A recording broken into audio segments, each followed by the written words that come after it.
Assalamualaikum warahmatullahi wabarakatuh. Sahabat semua, bayangkan, Anda sudah menabung bertahun-tahun, bahkan puluhan tahun. Setiap rupiah yang Anda sisihkan selalu diiringi doa agar suatu hari bisa menunaikan panggilan suci ke Baitullah. Lalu akhirnya, Anda mendaftar untuk haji reguler. Tapi apa yang terjadi? Anda diberitahu bahwa masa tunggu Anda 20 tahun, bahkan ada yang sampai 30 tahun. Kini, bayangkan juga, di saat Anda menunggu dengan penuh kesabaran, ada orang-orang tertentu yang bisa berangkat setiap tahun. Tahun ini berangkat, tahun depan berangkat lagi, tahun berikutnya pun masih bisa berangkat. Sementara Anda, yang sudah menunggu lama, hanya bisa melihat dari jauh. Bukankah ini menimbulkan pertanyaan besar? Padahal aturan resmi di Arab Saudi jelas, seseorang hanya boleh berhaji sekali dalam 10 tahun. Jadi, jika berangkat pada 2025, maka baru bisa berhaji lagi pada tahun 2035. Namun, kenyataan di lapangan berbeda.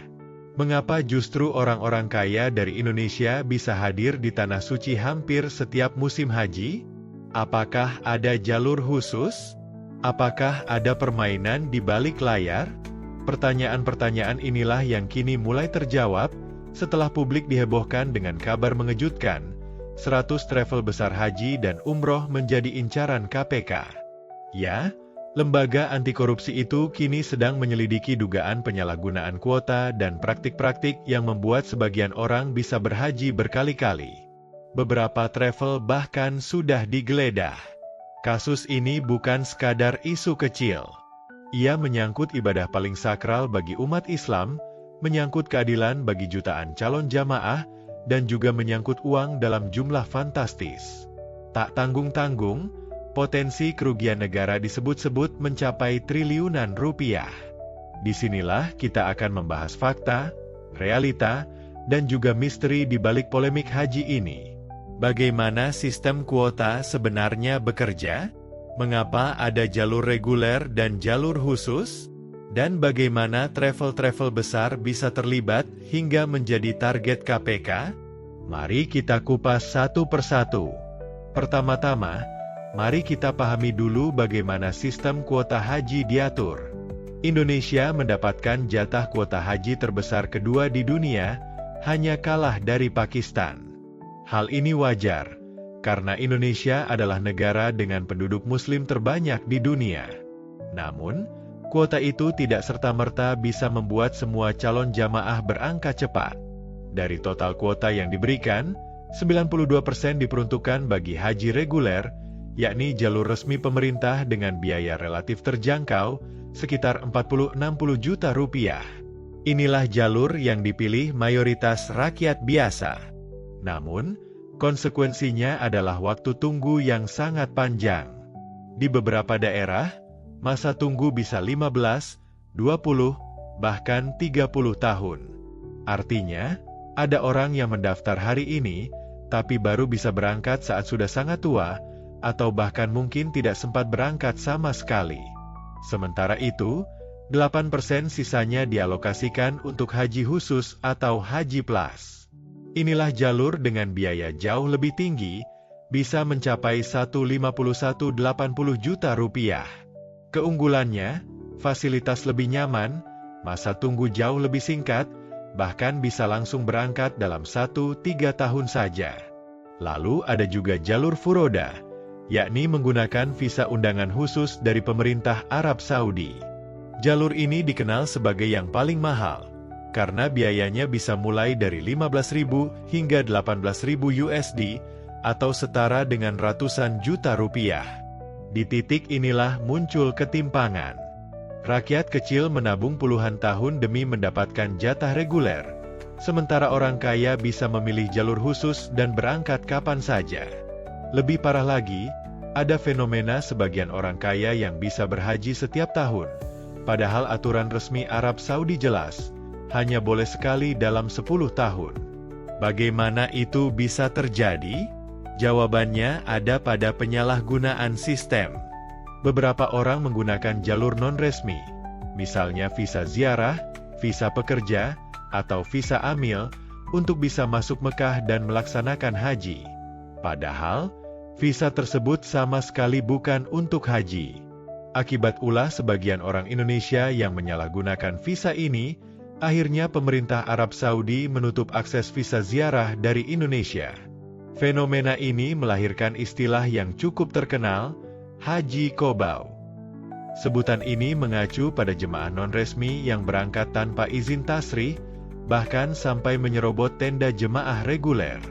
Bayangkan, jemaah yang sudah menunggu puluhan tahun akhirnya harus berdesakan karena fasilitasnya dipakai oleh jemaah ilegal. Ini bukan hanya merugikan individu, tetapi juga merusak citra bangsa. Masalah berikutnya muncul dari bisnis travel haji. Haji dan umrah telah menjadi lahan bisnis yang sangat basah. Dengan permintaan yang tinggi dan kuota yang terbatas, tentu saja harga bisa dipermainkan.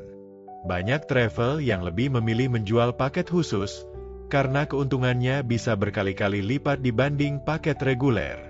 Bagi sebagian pihak, ini dianggap sebagai peluang. Tapi bagi rakyat kecil, ini adalah bentuk ketidakadilan. Disinilah KPK turun tangan. Lembaga anti korupsi ini mencium adanya indikasi penyalahgunaan kuota oleh 100 travel besar di Indonesia. Dugaan kuatnya, sebagian kuota reguler dialihkan menjadi kuota khusus demi meraup keuntungan besar. Inilah yang menyebabkan munculnya angka kerugian negara hingga triliunan rupiah. Mari kita bandingkan, haji reguler rata-rata biayanya sekitar 60 juta rupiah. Jika satu kursi reguler dialihkan menjadi kursi khusus, biayanya bisa melonjak hingga 150 juta rupiah atau lebih. Keuntungannya jelas berlipat ganda. Jika praktik ini terjadi pada ribuan kursi setiap tahun, maka nilai kerugian yang dihitung KPK bisa mencapai 1 triliun rupiah, bahkan lebih. Masalah ini bukan sekadar angka di atas kertas. Nyatanya, jutaan calon jemaah reguler yang sudah sabar menunggu jadi semakin terpinggirkan. Banyak yang harus menunda keberangkatan hingga belasan tahun, sementara yang berduit bisa pergi kapan saja. Bahkan ada kasus di mana orang kaya bisa berhaji berturut-turut setiap tahun, sementara rakyat kecil hanya bisa menatap kalender dan menunggu giliran yang entah kapan datangnya. Pertanyaannya, apakah salah orang kaya yang ingin berhaji berkali-kali? Dari sisi agama, haji memang hanya wajib sekali seumur hidup. Jika ada yang ingin berangkat lagi, tentu itu tidak dilarang. Namun, yang menjadi masalah adalah sistem yang tidak adil dan bisa dimanipulasi. Kuota yang seharusnya untuk rakyat banyak justru dimanfaatkan oleh segelintir orang. Inilah yang menjadi perhatian serius. Karena ibadah haji seharusnya murni untuk mendekatkan diri kepada Allah, bukan menjadi ajang bisnis semata. Namun, kenyataannya, uang telah berbicara lebih keras. Selama ada yang mampu membayar, selalu ada jalan untuk berangkat. Sementara mereka yang tidak punya, harus bersabar, meskipun sampai menua. Kasus ini juga menyingkap sisi gelap dari tata kelola haji kita. Travel-travel besar, yang seharusnya membantu jamaah, justru dituduh menjadi fasilitator praktik curang. KPK pun kini sudah mulai mengusut, bahkan beberapa kantor travel telah digeledah. Sahabat sekalian, ketika kita berbicara tentang ibadah haji, ini bukan sekadar perjalanan fisik, tapi perjalanan spiritual. Namun fakta di lapangan menunjukkan, banyak orang melihatnya sebagai ladang bisnis raksasa. Dan disinilah kita bisa melihat betapa rentannya sistem jika tidak dijaga dengan baik. Sahabat sekalian, apa yang kita bahas hari ini sesungguhnya membuka mata kita semua. Ibadah haji, yang seharusnya menjadi perjalanan suci sekali seumur hidup, justru ternodai oleh praktik-praktik yang tidak adil. Jutaan umat Islam di Indonesia menunggu dengan sabar, menabung sedikit demi sedikit, bahkan rela menunggu hingga puluhan tahun demi memenuhi panggilan Allah ke Baitullah. Namun di sisi lain, ada segelintir orang yang bisa berangkat berkali-kali dengan mudah, hanya karena memiliki uang lebih dan akses ke jalur khusus. Inilah yang membuat kita prihatin. Karena ibadah haji seharusnya menjadi lambang kesetaraan di hadapan Allah. Di Tanah Suci, semua orang memakai pakaian yang sama, berdiri sejajar, tanpa memandang pangkat, jabatan, atau harta. Tapi sebelum sampai ke sana, sistem justru membeda-bedakan siapa yang bisa berangkat cepat, dan siapa yang harus menunggu lama.